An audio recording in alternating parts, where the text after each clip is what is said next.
Olá, meus amigos, olá, meus irmãos, que a paz do nosso eterno Criador esteja sobre a vida de todos. Você já parou para pensar que o sistema religioso, eles fazem uma confusão muito grande sobre essa questão de que nós não somos salvos pelas obras? Muitas pessoas ficam perdidas nessas mensagens que eles trazem, aonde ninguém é salvo pelas obras, somos salvos pela fé.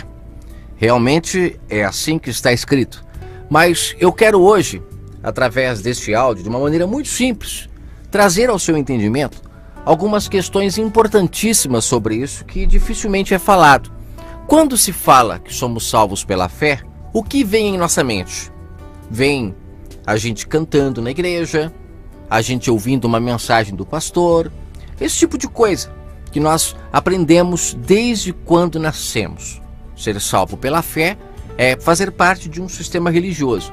E eles dizem que a obra, que ninguém é salvo, é a obra de você fazer o bem para uma pessoa. Se você pensar que você vai ser salvo por causa disso, você está muito enganado, dizem eles, né? Então eu quero aqui ler alguns textos para a gente poder colocar a nossa mente no lugar quanto a essa questão. Eu tenho para mim que este é um fermento fortíssimo que o sistema religioso colocou na mente das pessoas, porque sempre que a gente comenta com uma pessoa que está dentro dos templos sobre essa questão de fazer o bem para o próximo, eles dizem que nós não somos salvos pelas obras, ficando nítido a confusão que eles têm na mente deles. Não é isso que está escrito na palavra. Eles estão enganados, equivocados. E eu vou tentar aqui de uma forma bem simples deixar aqui o meu parecer sobre esta questão. O texto que fala, sobre a salvação vir pela fé está em Efésios, no capítulo 2. Eu vou dar uma lida rápido aqui até o verso aonde se utiliza. Não vou pegar o verso isolado, vou dar uma lida rapidinho, até porque são 7 versículos antes. Ele fala assim: Ele nos vivificou estando nós ainda em ofensas e pecados, mortos em ofensas e pecados. Aqui neste primeiro verso já deixa claro essa questão que há muito tempo já nos áudios Adorando em Espírito eu venho comentando de que nós, se não nascermos do Espírito, estamos mortos aos olhos do Pai. Aqui ele mesmo fala, ele nos vivificou estando nós, mortos. Ou seja, como que uma pessoa pode estar morta fisicamente e ele vai ressuscitar de novo? Não, a pessoa está viva, é o Espírito que está morto. Ele fala, em outro tempo, andávamos segundo o curso do mundo, segundo os príncipes das potestades do ar, também do Espírito que agora opera nos filhos da desobediência, entre os quais todos nós também antes andávamos, desejosos da nossa carne, fazendo a vontade da carne e dos pensamentos. Éramos por natureza filhos da ira, como os outros também. Você vê que ele se enquadra aqui, Paulo ele se enquadra aqui como todas as pessoas, ele não se coloca como diferente. Verso 4 agora. Mas Deus, que é riquíssimo em misericórdia pelo seu muito amor com quem nos amou, estando nós ainda mortos em nossas ofensas, nos vivificou juntamente com Cristo. Pela graça sois salvos. Ele nos ressuscitou juntamente com ele e nos fez assentar nos lugares celestiais em Cristo Jesus para mostrar nos séculos vindouros as abundantes riquezas da sua graça pela sua benignidade para conosco. Cristo Jesus. Verso 8. Porque pela graça sois salvos, por meio da fé, isso não vem de vós, é dom de Deus, não vem das obras para que ninguém se glorie. Até aqui é o que geralmente se lê, Aí ele termina aqui no verso 10. Porque somos feitura sua, criados em Cristo, para as boas obras. Então você perceba que nas obras não acabaram, como, aqui dá a impressão, não vem das obras para que ninguém se glorie. Aí depois no verso 10 ele fala que não é que não vem das obras, que existe uma obra que o Pai não aceita mais, existe uma outra obra que ele aceita. O verso 10 deixa claro que ele nos comprou, somos feitura sua, para as boas obras, as quais Deus preparou para que andássemos nela. Aí você fala, mas é para andar nela, não salva. Tá bom. Então vamos continuar lendo algumas passagens para a gente procurar entender algumas questões. Aqui no verso 5, ele fala aqui, que nós estávamos ainda mortos em nossas ofensas, ele nos vivificou, aquela questão, o espírito está morto, E aí ele nos vivifica ao ressuscitar o nosso espírito juntamente com ele. Porque aqui a ressurreição dele, ela se deu também a nós. Nós agora temos a oportunidade de ressuscitar o nosso espírito, porque é quando o nosso espírito vive que nós estamos de fato andando da forma que o Pai quer. Quando o nosso espírito está morto, nós então estamos presos aos nossos desejos carnais. A nossa carne domina, o espírito está morto. Um áudio no canal falando sobre o que é nascer do espírito é bem interessante para se ouvir, para entender nitidamente essa questão da carne e o espírito. Então aqui ele deixou claro que quando o Messias ressuscitou, nós também tivemos a oportunidade de ressuscitar com ele, e agora estamos vivos diante do Pai, praticando obras de justiça, que são essas que no verso 10 ele fala, que ele quer que nós andemos nela. Mas o interessante é que lá em Romanos, no capítulo 6, se eu não me engano, Paulo fala que nós fomos batizados na morte do Messias, né? Então aqui ele está confirmando que nós somos batizados na morte do Messias, o nosso velho homem, assim como o Messias, carne, ele foi morto, né, no madeiro, a carne dele foi despedaçada, foi morta, assim também a nossa carne foi entregue no madeiro, ou seja, nossos desejos carnais, né, porque nós temos que entender, não que nós fomos lá mortos com ele, é claro, é a nossa carne no sentido de desejos carnais, ela morre no madeiro. E aí quando ele ressuscita, igual aqui no verso 6 de Efésios 2, ele deixa claro que ao ressuscitar o Messias, nós ressuscitamos juntamente com ele para assentarmos nas regiões celestiais. Ou seja, você percebe que o nosso espírito estava morto até o madeiro, estava morto. Aí o Messias morrendo na cruz, nossa carne também morre com ele. E automaticamente ressuscita um novo homem agora. O nosso espírito, ele toma conta para que a carne não mais, né, domine. É o espírito que domina a carne. Quando estamos assentados nas regiões celestiais. Ou seja, quando nós estamos fazendo parte do seu corpo. Ou seja, também, quando nós estamos ligados ao templo celeste. É como Paulo fala lá em Hebreus, se não me engano, 10 ou 11. A congregação dos justos, a congregação dos santos, que Paulo fala. Muitos estão se afastando, muitos estão abandonando. Por quê? Porque estão voltando para a carne. Estão voltando a ter o espírito submerso pelos desejos carnais.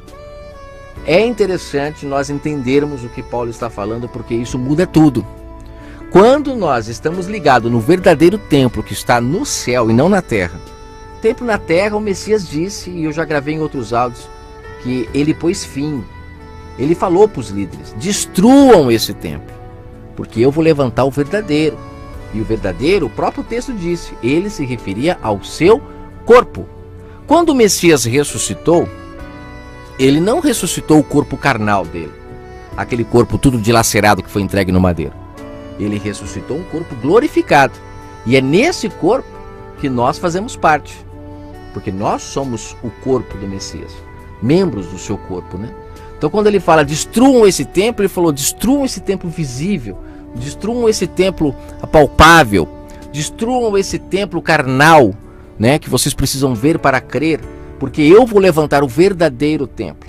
E aqueles que fizerem parte deste templo serão bem-aventurados. E por que são bem-aventurados? Porque não precisam ver para crer. Não frequentam um templo físico, não praticam obras carnais, visíveis. Você está entendendo? Porque a pessoa, ela renova o entendimento dela. O espírito, ele ressuscitando, ele domina a carne. E a pessoa não precisa mais ficar fazendo nenhum tipo de liturgia para agradar o nosso Criador do Universo, porque o que o Criador do Universo quer agora é que nós andemos nas obras para a qual nós fomos ressuscitados. Verso 10. Obras de amor ao próximo. Por quê? Porque o Messias disse, quando perguntaram para ele o que é necessário para herdar o reino, ele disse, amarás a Deus sobre todas as coisas. Deus amando ele, você está querendo dizer o seguinte, a partir de agora eu vou agir como tu ages. Por isso que existe a sombra, né? Quando fala que Deus é o nosso Pai, né? O Criador do Universo é o nosso Pai. Nós somos seus filhos. E qual que é a primeira coisa quando uma pessoa encontra uma criança, né, junto com os seus pais? A semelhança. A criança se parece com o pai, se parece com a mãe, é tudo sombra. Então as pessoas olham para nós porque nós agora começamos a ter a sua imagem, a sua semelhança de fato. Porque agora nascemos da Jerusalém celestial, o templo celeste, como Paulo fala em Gálatas 4, que é a sombra de Sara. Já comentei em vários áudios sobre isso. Se você nunca ouviu, ouça os áudios do canal para você compreender o que eu estou falando. Já é um alimento mais sólido esse daqui. Mas eu tenho certeza que as pessoas que acompanham os áudios do canal estão assimilando. Então assim, na graça nós somos gerados pela Jerusalém do alto, como Paulo fala em Gálatas 4, que é a sombra de Isaac e Sara. Ou seja, o filho da promessa, ele só nasce na graça. Porque na graça a carne, ela teve o seu fim no madeiro. Para aqueles que de fato crucificam a sua carne com o Messias. Porque muitas pessoas estão voltando para a carne. E hoje nós vivemos na época da grande apostasia, que significa o seguinte: as pessoas apostaram toda a verdadeira fé, que é buscar a Deus de forma invisível, buscar pela fé. As pessoas voltaram a ter homens como intermediários entre ela e o Pai. Elas voltaram a ter pastores, né, que são os guias, que o Messias disse em Mateus 23 que não era para ter. Não tenham guias entre vós, só há um guia, vosso Pai que está no céu. Mas as pessoas voltaram a ter guias. Elas têm dúvida, vão perguntar para o pastor. Elas querem ouvir Deus falar, elas vão para a igreja, porque Deus não fala com ela diretamente. Tem que ir para a igreja para ouvir a palavra de Deus, né? É só lá dentro que ela faz parte do corpo, quando é mentira. No áudio sobre o trigo e o joio, eu comentei lá, né, que como nós não sabemos ainda quem é o joio e quem é o trigo, nós não podemos, como esposa, nos relacionar com o nosso Criador do Universo na frente de pessoas que nós não sabemos se é o corpo. Por exemplo, você está se relacionando, você mulher com o seu marido, ou você marido com a sua mulher. Traz para o físico para você entender. Se chegar um corpo diferente ali, uma pessoa que vocês não conhecem, vocês deixarão ele se relacionar com vocês ali? Naquele momento que vocês estão se acariciando, namorando ali, vocês vão deixar se entrar um corpo diferente, uma pessoa que não faz parte de vocês, né? Então assim, dentro de um templo religioso, o que acontece é justamente isso. É por isso que chama-se prostituição, né? Porque dentro de um prostíbulo que é assim, é 2, 3, 4 pessoas juntas, é aquela suruba, né? Então dentro do templo religioso é mais ou menos isso que acontece. A pessoa vai lá dentro, ela não sabe quem é o trigo e quem é o joio, então falar que lá todo mundo é o corpo, ela está blasfemando, ela está indo contra o que o Messias ensinou, porque o Messias disse que nós só saberemos quem é o joio e quem é o trigo no final, no dia do juízo, quando for separado o joio do trigo. Por enquanto, estamos todos misturados. Então quando você vai para esses lugares e ali você se relaciona com o Criador do Universo, né, para todo mundo ver, você pode estar sim no meio de uma suruba, no meio de muitos joios que não são o corpo e estão ali, infelizmente, vendo todo o seu relacionamento com o Pai. Nós precisamos ter uma adoração íntima, e essa adoração íntima ela só é em espírito. Porque quando é em espírito, é o nosso espírito conectado ao Pai, ao templo celeste, ao Messias como cabeça. Você está compreendendo isso? Nós, quando buscamos em espírito, que é o que o sistema religioso não quer que a gente saiba, significa você estar isento de todas as práticas necessárias para se chegar ao Pai. Não precisa de nada disso. A única prática necessária para se chegar ao Pai é o próximo. É não dever para o próximo. É estar em dia com o teu próximo. Você está entendendo? Quando você é servo do próximo, então você está quite com o Pai. Quero gravar um áudio sobre os 3 conselhos do Messias para se salvar, que será incrível também para entender essa questão de que o próximo é a chave para o céu. Não é um sistema religioso. Só que no sistema religioso eles fazem ao contrário. As pessoas, quando elas entram para um sistema religioso, elas aprendem a ser egoístas. Porque elas deixam de olhar para o próximo e começam agora a olhar para os seus problemas. Mas na verdade é justamente isso que o sistema coloca na mente das pessoas. Um texto desse de Efésios, ele dá todos os ingredientes para a pessoa pensar assim: eu não sou salvo por obras, né? Eu preciso mesmo buscar a Deus. Eu buscando a Deus, que aí a pessoa acredita que é dentro de um templo, então eu estou buscando a minha salvação. Mas ela não sabe, por enganos gigantescos que o sistema coloca na mente dela, de que a salvação dela está no próximo e não dentro de um sistema religioso. Porque o Messias disse, né? Quando fizerdes alguns dos meus pequeninos, né? Quando fizeres alguma coisa ao próximo, lá em Mateus 25 ele fala, a mim fizeste. Inclusive o texto de Mateus 25 ele é claro, né? As pessoas que entram no reino são pessoas que cobriram, alimentaram, fizeram alguma coisa pelo próximo. Não está ligado nada com religião. Você vê que o texto não fala de você ter ido no culto, ter feito oração, ter feito jejum. Não. Está ligado inteiramente à salvação entre você fazer alguma coisa ao próximo. E aqueles que não entraram, o texto é claro, é porque não cobriram, não fizeram. Então, assim, só esse texto ele já resolve todas as dúvidas, né? Mas vamos pegar alguns textos aqui para a gente poder entender essa questão das obras, como é distorcido no sistema, rapidamente. No livro de Tiago, no capítulo 2, fala que a fé sem obras ela é morta. O interessante é que as obras ali também não é religiosa. Se você ler o contexto, muitas pessoas falam isso, né? A fé sem obras é morta, irmão. Só que peraí, quais são as obras que diz o texto? Quais as obras que Tiago fala? Verso 14 de Tiago 2. Meus irmãos, que aproveita se alguém disser que tem fé e não tiver obras? Porventura, a fé pode salvar alguém? Estaria Tiago se opondo ao que Paulo falou? Porque lá Paulo fala que a salvação é pela fé, não mediante obras. Aqui Tiago fala que a fé sem obras é morta. Então significa que a obra é o combustível da fé. Como pode dizer que somos salvos pela fé sem a necessidade de obras, como o sistema ensina? É que eles distorcem tudo. Existem dois tipos de obras. Existe a obra religiosa, que as pessoas no Antigo Testamento precisavam fazer para se chegar ao Pai, sacrifícios, aquelas liturgias, orações, um monte de coisa que era preciso fazer. Mas na Nova Aliança, tudo isso se tornou espiritual, não é mais físico. Mas infelizmente muitas pessoas voltam a praticar isso. Não de forma visível muitas das vezes, por exemplo, a pessoa ela vai para um templo religioso, ela não percebe que ela está indo sacrificar, mas ela está. Porque quando ela chega lá para pedir perdão dentro de um templo, ela está nada mais nada menos do que pedindo para matar Jesus de novo, expor ele ao vitupério, para que ela receba o perdão dela. O Messias deixou claro na oração dele, Pai, me perdoa quando eu perdoo o meu irmão. Ele ensinou como nós somos perdoados. Não é pedindo mais perdão para ele. Pedir perdão para ele é querer que ele morra de novo. Nós temos que pedir perdão para quem nós defraudamos. Como Paulo fala também, né? Confessai as vossas culpas uns aos outros. Ou seja, errou, vai lá, confessa com quem você errou, volta, entendeu? Faz as pazes, não deixa o sol se pôr com uma ira, com uma intriga.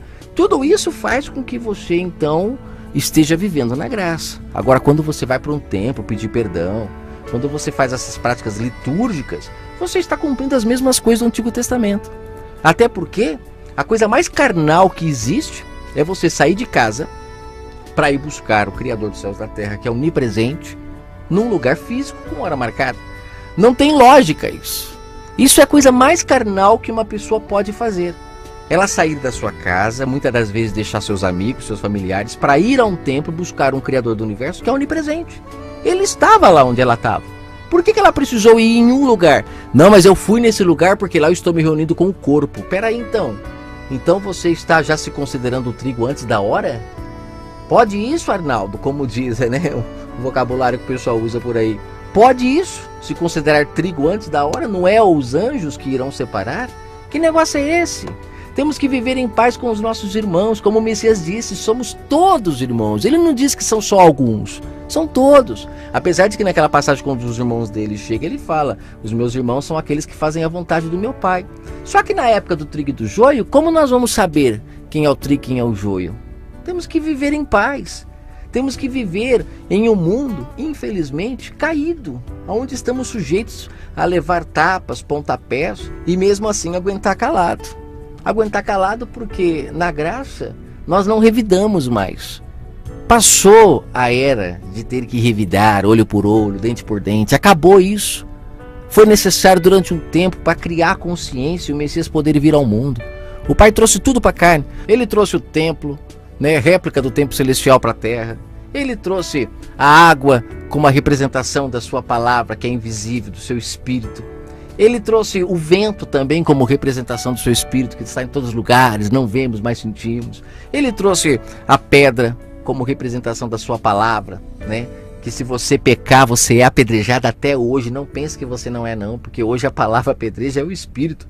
E sabe aquele Espírito que estava escrito lá, que reviveu, né? Estava morto, reviveu, né? Esse Espírito, se ele não se permanecer firme, dominando a sua carne, ele é apedrejado e é morto novamente. É morto, porque infelizmente, gente, as pessoas, elas não compreendem que foi carnal durante um certo tempo até a cruz. O Messias se tornou carne, né? A prova de que foi carnal é isso, que o verbo se tornou carne e depois acabou, voltou a ser espiritual. É necessário renovar o entendimento. Se você acha que até hoje, né, a lei do olho por olho, dente por dente não está valendo, você se engana. É claro que ela vale, mas ela vale em espírito. Quando você peca, quando você mata alguém, imediatamente você é morto pelo nosso Pai, pela pedra que apedreja você, para que você não esteja vivo diante dele. Você descumpriu o mandamento. Você está entendendo? Então, assim, todas as leis que antes valiam visivelmente, ela continua valendo hoje em espírito, porque o nosso Pai não muda. O Deus do Antigo Testamento não é diferente do Novo. Ah, quantas pessoas morreram no Antigo Testamento, irmão? Como explicar tantas mortes daquele jeito? É simples. Olhe para o seu lado e veja quantas pessoas estão morrendo o tempo todo, dando ouvido à carne, negando a voz espiritual do nosso Pai, do nosso eterno Criador. Pessoas que estão morrendo o tempo todo. Se você puder abrir a sua visão espiritual, você vai ver um ônibus passando na sua frente e dentro dele pessoas ensanguentadas. Por quê? Porque foram apedrejadas pela palavra que disse: não olhe para a mulher do próximo, e a pessoa olhou. Não roube, e a pessoa roubou. Não mate, e a pessoa estava lá falando mal do próximo, e o Messias disse: só de falar mal já estamos matando. Então, assim, se você abrir o seu olho espiritual, você vai ver que as pessoas continuam morrendo. A diferença é que no Antigo Testamento o povo precisava ver para crer. Israel foi uma noiva separada, teve esse privilégio, mas mesmo assim não reconheceu todo esse plano de salvação do nosso Criador. Por isso que o Pai se virou agora para a Israel espiritual, Israel do alto, que não é mais gerada pela Jerusalém física, mas pela Jerusalém do alto. Quando as pessoas nascem dessa mãe, né, automaticamente essas pessoas são as pessoas que o Pai quer, que o Pai deseja, são aqueles que buscam o Espírito e que o seu Espírito dominam o seu corpo. Não precisam ver para crer. Seu Espírito é mais forte do que a carne. Então, só voltando aqui, ó, no verso 15 de Tiago 2, ele fala: se o irmão ou irmã estiverem nus e tiverem falta de mantimento no seu dia a dia, e algum de vós lhes disser: vá em paz, aquietai-vos e fartai-vos, e não lhe derdes nada em coisas necessárias para o corpo ou para comer, ele fala: que proveito se terá? Assim também a fé, se não tiver obras, é morta. Olha aí, as obras que lá em Efésios 2 Paulo fala, que são as obras que o Pai quer que nós andemos nela, não é a religiosa, como o sistema ensina. São essas aqui, ó. Vendo alguém precisando, você vai lá, ajuda. E também no seu dia a dia, podendo também não ser pedra de tropeço para ninguém, podendo não ser fardo para ninguém, você também está colaborando. E no seu dia a dia, podendo ajudar alguém, ajude, porque se não ajudar, você estará pecando, como está escrito. Então perceba que Tiago não está se opondo. Tiago está aqui mostrando as verdadeiras obras, as obras que em Efésios 2 Paulo diz que são as obras que agora o Messias quer que nós andemos nela. Ele nos comprou para esta obra e não mais para a obra religiosa. Já o sistema religioso, eles invertem. Dizem que ajudar o próximo, fazer alguma coisa pelo próximo, você está querendo se salvar pelas obras, né? Quando na verdade eles dizem que as obras verdadeiras é ajudar a obra da igreja. Não, ajudar a obra da igreja é você expor o Messias ao vitupério, à vergonha pública. Porque ele disse que o Pai busca os adoradores em espírito, que não precisa mais ver para crer, não precisa mais de intermediário entre nós e o Pai. Nosso Pai é espírito, está em todos os lugares. Nós buscamos a Ele dentro do nosso ser, do nosso quarto. Somos a sua esposa que mantemos relação em secreto com o nosso Pai. Não somos prostitutos. Você está entendendo? Nem prostitutas. Estamos como uma esposa fiel. Só o adorador em espírito é que é fiel ao nosso Pai. Então é necessário entender isso. Então aqui ele não está se opondo ao que Paulo falou. Quando ele fala, pode a fé salvar alguém? Tiago fala no verso 14. A fé por si só, não. Esse negócio de ir para a igreja, ficar lá louvando, cantando e achando que isso vai salvar alguém, não. E dentro desses lugares eu queria que você me mostrasse um lugar desses, que as pessoas chegam lá com fome, precisando de uma ajuda, de alguma coisa, e eles dão. Porque aqui ele fala de alimento físico mesmo. a pessoa precisa de uma roupa, de uma comida, e você ajudá-la. Porque quando você ajuda fisicamente, prova que o seu espírito então está vivo diante do Pai. Você vê o próximo como o teu irmão, parte do corpo de Cristo. Você não sabe quem é, então ajude a todos, porque naquele dia o Pai te surpreenderá com o tanto de membros do corpo que você foi uma pessoa maravilhosa, uma pessoa que ajudou na hora que a pessoa estava precisando, e por aí vai. Vou dar aqui mais 2 exemplos para finalizar. Apocalipse 20, no verso 12, fala o seguinte aqui, ó. E vi os mortos, grandes e pequenos, que estavam diante do trono, abriram-se os livros, e abriu-se então outro livro, que é o da vida, e os mortos foram julgados pelas coisas que estavam escritas nos livros, segundo as suas obras, E o interessante aqui é que este momento aqui já não é aquele ressuscitar dos mortos lá de trás, aquele momento onde Paulo fala que ele nos vivificou, né? Nos deu a vida estando nós mortos. Não, lá é a primeira ressurreição. É quando estamos ainda no corpo, matéria, e o nosso espírito ressuscita. Agora aqui já é o momento final, é o momento do julgamento final, é a segunda morte. Quem não passar aqui por esse julgamento agora já está condenado. Aqui já é a segunda morte, é aquela definitiva. A primeira morte, gente, não é essa que nós temos do corpo físico. A primeira morte é a morte do espírito, é quando o espírito morre. Aí vem o Messias e fala, desperta tu que dormes, como Paulo fala, né? E o Messias mesmo fala, aquele que crê em mim, ainda que esteja morto, viverá. Ou seja, a pessoa, ela ressuscita, como Paulo falou lá em Efésios, né? No capítulo 2. Ele vivifica a pessoa que está morta, o espírito ressuscita. Para esses não existe a segunda morte, porque a pessoa, ela morre com o espírito vivo, o caminho é a glória. Por isso que lá em Apocalipse, se eu não me engano, 20, aqui próximo, ele fala, né? Bem-aventurado aqueles que têm participação na primeira ressurreição.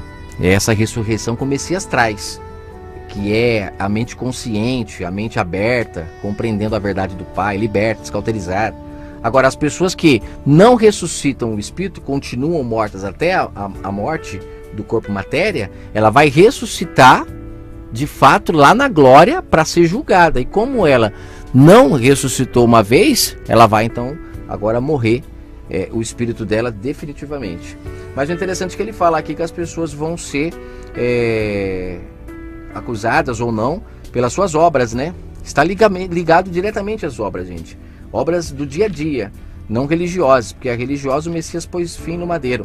Aí ele fala aqui do livro, né? Eu tenho na minha mente, quando ele fala que abriu-se os livros, na minha mente aqui o que diz é o seguinte: os livros são as mentes das pessoas, e o livro é o livro da vida, que vai coincidir. Porque aqui escreve livro para uma maneira física da gente entender, mas para mim aqui é a mente. Tudo que a gente faz fica registrado na nossa mente, tanto fica que a gente mesmo lembra, né?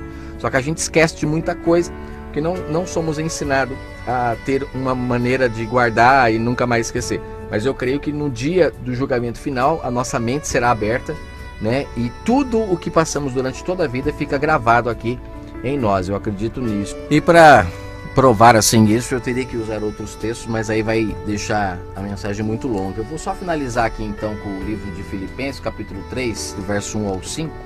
Paulo fala que ele era o mais carnal de todos. E quando ele diz que ele era o mais carnal, ele diz porque ele era um fariseu, e não porque ele era uma pessoa do mundo, no sentido que a religião ensina, que a pessoa é carnal porque não está na igreja, né? Não, na verdade estar na igreja é que caracteriza que a pessoa é carnal. Porque Paulo, enquanto ele era religioso, né? Ele picava cartão ali, fazendo as suas liturgias, ele então se considerou carnal por causa disso, né? Ele fala aqui no verso 3, resta, irmãos meus, que vos regozijeis no Senhor. Não me aborreço de escrever-vos as mesmas coisas, que é segurança para vós. Inclusive no canal tem um áudio bem legal aí sobre a leitura de Filipenses 3. Muita coisa se esclarece nessa leitura de Filipenses. Verso 2, guardai-vos dos cães, guardai-vos dos maus obreiros, guardai-vos da circuncisão. Só, quando ele fala cães, ele está falando justamente dos guias, pessoas que impõem regras para buscar ao Pai. Para buscar ao Pai não tem regras, pois está escrito que onde há liberdade, aí há o Espírito. E lembrando que o Espírito do nosso Pai, ele não pode ter relação com uma pessoa que ouve outra, que segue os conselhos de outra pessoa, que fica indo dentro de um templo para ouvir o pastor, o que ela vai fazer, o que ela não vai fazer. Na verdade não está escrito que é o Espírito que convence o homem do pecado? Por que ela vai no culto? Aprender o que dentro da igreja? O pastor vai ficar falando o que no ouvido dela que vai fazer ela mudar? É o Espírito dentro dela, sabe, que faz isso acontecer. Quem escreveu o livro, Bíblia, e trouxe para nós até hoje foi os homens. Será que o Pai, ele precisa falar conosco através de um livro? Ele não fala conosco diretamente? Ou nós não acreditamos nisso? Só acreditamos porque está escrito na Bíblia? Eu acredito que não. Eu acredito que as palavras do Pai já estão dentro de nós. A Bíblia só confirma. Eu mesmo só utilizo a Bíblia para falar, porque muitas pessoas, se eu não falar com a Bíblia na mão, não vai acreditar que eu estou falando o que é certo. Vai falar que eu estou falando de mim. Então eu uso a Bíblia. Mas muitas das coisas que eu falo da minha boca para fora. E depois eu vou saber que está escrito na Bíblia. Por quê? Porque é o mesmo Espírito que usou as pessoas no passado para escrever a palavra do Pai. É o mesmo que hoje está em nós. O Messias disse, não vos deixarei órfão. O Pai que antes falava com algumas pessoas no Antigo Testamento, os profetas, aquelas pessoas todas, na Nova Aliança agora, ele fala conosco também. Ele está agora sobre toda a carne, como o profeta Joel disse, ou nós não cremos nisso, né? Ou nós vamos ficar com uma mentira que só alguns, até hoje, é que tem o Espírito Santo. Tem que ir para o culto da busca do Espírito Santo na igreja. É um absurdo isso. O Espírito Santo, o profeta Joel deixou claro que foi derramado sobre toda a carne. E não vai ser derramado, já foi, porque lá em Pedro, capítulo 2, Pedro já afirma que foi. Quando as pessoas recebem a presença do Pai ali, ele já afirma que ali estava se cumprindo o que o profeta Joel disse. Só que lá você vê, as outras pessoas não receberam o Espírito Santo porque duvidavam. Elas não entendiam o que estava acontecendo, duvidaram. Esse é o problema, as pessoas elas duvidam demais. E aí nessas dúvidas ficam atrás de homens. Na verdade, eu acredito que o papel do homem de Deus mesmo é mais ensinar para a pessoa que o Pai habita nela e que ela tem que ouvir a sua voz, do que ficar frequentando uma religião. Eu acho que os papéis dos discípulos era mais esse, sabe? Ficar abrindo a mente das pessoas para elas entenderem que elas receberam o Espírito do Pai e que elas deveriam ouvir o Espírito do Pai. Eu acho que era isso que eles faziam. O que mudou muito, né? Depois que escreveram a Bíblia chegou até nossas mãos e as pessoas já não ouvem mais a voz do Pai que está dentro dela. Se ela não lê a Bíblia, não é Deus falando. Ela acha que é ela, que está vindo dela. Você acha mesmo que os discípulos, após passar 40 dias com o Messias ressuscitado, quando o Messias disse, ide fazer discípulos, eles foram ensinando as pessoas a se reunirem? Eles foram ensinando as pessoas a adorarem ao Pai para todo mundo ver? Eles foram de verdade mesmo ensinando as pessoas a voltar para a carne, a serem religiosas, a continuarem a sendo? Ou o povo já era religioso e eles foram ensinando eles a se libertar da religião? Tem que pensar, gente. O Messias na Velha Aliança ele era carne, então as pessoas iam até ele, faziam aquelas multidões para ouvi-lo porque ele era carnal. Mas na graça, que ele é espiritual, está em tudo e em todos, precisamos ir a um local para ouvi-lo falar através de um homem ainda? Se precisava disso, por que ele disse que nós agora temos acesso direto ao Pai? Que acesso é esse? Que eu tenho que ir na igreja para ouvir um homem falar? Você percebe que não tem lógica?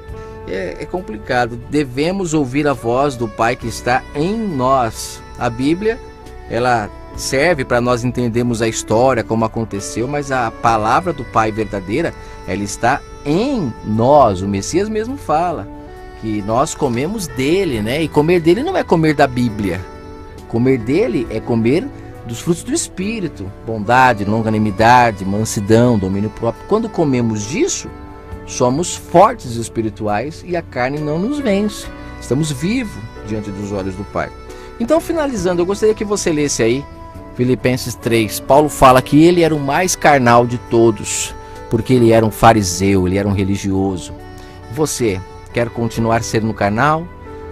Buscar o Pai que é espírito de forma física, querendo ver, né? Precisa comer um pão físico, um vinho físico para poder acreditar que faz parte do corpo? Ou fazer parte do corpo é comer dos frutos do Espírito, né?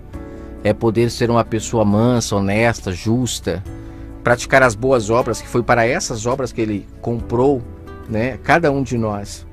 Quando somos justos, honestos, estamos de fato mostrando que estamos participando da sua ceia, do seu vinho, né, e estamos vivos diante dos seus olhos. Agora, quando comemos um pão físico, um vinho físico, não garante nada, porque são coisas físicas, é o nosso alimento espiritual que alimenta o nosso corpo espiritual. E o nosso alimento espiritual é aquela voz que está em nós, dizendo sempre pra gente, cuidado, não compre mais do que você deve, sabe? Não faça mal para ninguém. Quando dermos ouvido a essa voz e ela dominar a nossa carne, com certeza seremos um povo muito mais feliz. Fiquem todos com o Eterno, que Ele abençoe a todos e cuidado com essa obra que eles dizem que não salva ninguém, porque é justamente essa obra que eles dizem que não salva ninguém, que são as obras que salvará a humanidade. E é por isso que o mundo está desse jeito, tudo destruído, cheio de leis por todos os lados. As pessoas não praticam as boas obras, vai para a religião, acredita que fazendo o que a religião pede elas estão salvas, e com isso o mundo vai de mal a pior. Precisamos praticar as boas obras para o mundo encontrar o seu eixo. E quem sabe, como disse Paulo, que a natureza geme de dor e esperança, tendo a esperança da glória, quem sabe um dia a natureza possa parar de gemer, quem sabe um dia as pessoas que são injustiçadas possam parar de ser injustiçadas, porque cada um de nós comemos do pão da vida, ouvimos a sua voz que está em nós e começamos a parar de fazer maldades, deixamos de ser joio para ser trigo, para então naquele grande dia podermos fazer parte do grupo que estará no celeiro do nosso Criador do Universo. E o melhor de tudo, né, que as nossas obras sejam de fato as obras para as quais nós fomos comprados, obras de amor ao próximo, não obras religiosas que nos fazem apenas religiosos, carnais. Numa hora de dificuldade, eu prefiro muito mais uma pessoa espiritual com a mão estendida para me ajudar do que 10 pessoas que se dizem espirituais e ficam de braços cruzados e nada fazem para me ajudar. O Pai precisa de pessoas espirituais, sacrifícios vivos, e não pessoas que ainda estão mortas, servindo a um Jesus morto. E me veio à mente agora o livro de Hebreus, capítulo 11, onde explica com mais detalhes o que é a fé, né? Que fala que a fé é o firme fundamento das coisas que se esperam e a prova das coisas que não se veem. Verso 2 de Hebreus 11. Porque por ela os antigos alcançaram um bom testemunho. Pela fé entendemos que os mundos foram criados pela palavra do Pai, de modo que o visível não foi feito daquilo que se vê. Você já parou para prestar atenção no que Paulo diz aqui? O visível não foi feito daquilo que se vê, significando que é o que nós não vemos, que de fato faz surgir o que nós vemos. Existe o mundo invisível que nós não vemos. Só vemos se nos forem abertos os olhos espirituais. E o interessante é que do verso 4 em diante, ele usa exemplo de várias pessoas que foram salvas pela fé, antes mesmo de existir mandamento, antes mesmo de existir leis, antes mesmo de existir dogmas, de existir tradições, pessoas que fizeram o que era correto e por isso foram aceitas, não dependeram de religião. Isso de fato é a verdadeira fé. Fé esta que foi muito contaminada pelas árvores que o Pai não plantou no meio de Israel. Por trazerem ídolos, maridos falsos para o povo de Israel, o Pai teve que se fazer presente para que eles não o traíssem. Mas agora chega, a partir do madeiro o Pai deu um basta. Volta-se novamente a procurar os Abraães da vida. Volta-se a procurar os Abéis da vida. Volta-se a procurar os Noés da vida. Onde estão essas pessoas que não precisam ver para crer? São esses que o Pai procura, os verdadeiros adoradores em espírito, assim como Abraão foi, assim como Sara foi, assim como Abel foi, gente, assim como Noé foi. Essas pessoas sim foram os verdadeiros adoradores em espírito. E muitos outros que a Bíblia não conta, mas que ela deixa um relato, que são 144 mil pessoas que nunca se contaminaram com a Babilônia. Os filhos mais velhos da parábola lá do filho pródigo nunca se contaminaram. Mas você, se hoje quiser abandonar essa prostituição que você pegou com as prostitutas, gastou a herança do pai, se você hoje se lembrar que na casa dele tem pão e abandonar as lavagens da religião, hoje mesmo você volta para lá e ele vai te dar sandálias nos pés, vestimentas novas, que é a sua justiça e também a aliança. Fique com o eterno Criador e que ele possa falar o seu coração. O Pai busca os verdadeiros adoradores, aqueles que adoram em espírito. Até a próxima.